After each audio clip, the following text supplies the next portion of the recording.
What if the government knew people were dying and chose to do nothing?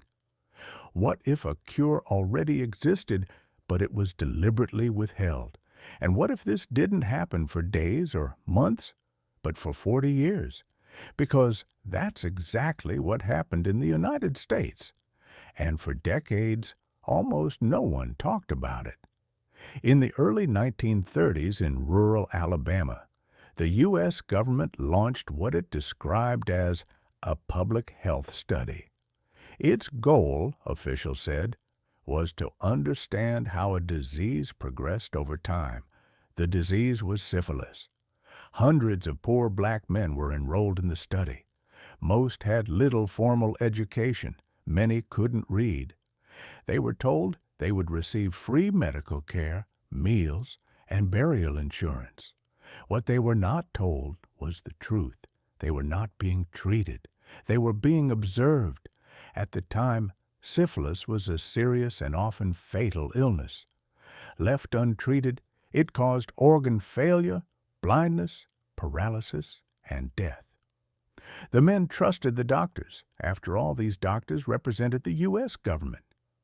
For years, the study continued quietly. Doctors recorded symptoms. They tracked deterioration.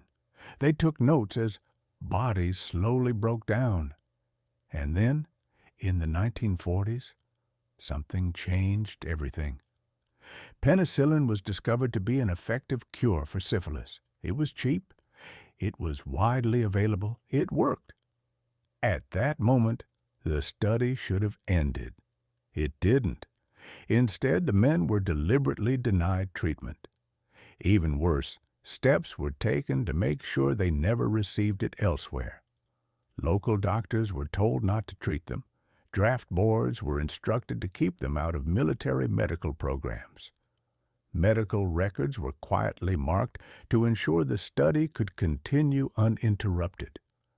The men were still told they were receiving care. In reality, they were being left to die. Years passed. Some men went blind. Some became mentally impaired. Some died painful, preventable deaths. Wives were infected. Children were born with congenital syphilis, all of it documented, all of it known, and still no one stopped it. This wasn't a rogue operation. It wasn't one bad doctor.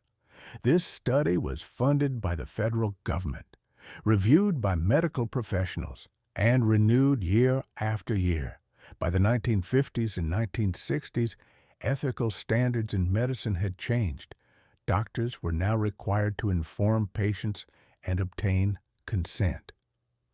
But the study continued anyway, not because no one noticed, but because stopping it would mean admitting what had been done, and silence was easier than accountability. The study finally ended in 1972. Not because the system corrected itself, but because one person leaked the truth to the press. When the story broke, the reaction was immediate and explosive. Public outrage followed. Congressional hearings were held. The government scrambled to explain how such a thing could have happened. By then, dozens of men were dead. Many families were permanently affected, and trust in public health institutions was deeply damaged. The government eventually issued an apology. Survivors received a settlement. New laws were passed to prevent future abuse, but the damage had already been done. For 40 years, the U.S. government allowed people to suffer and die, not because it had to, but because it chose to.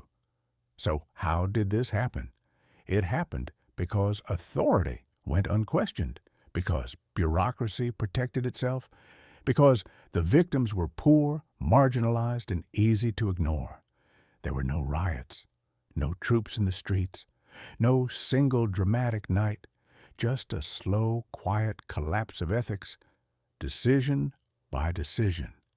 And that's what makes this story so unsettling, because it didn't look like evil. It looked like paperwork, meetings, approvals, silenced This wasn't history breaking apart loudly. It was breaking quietly,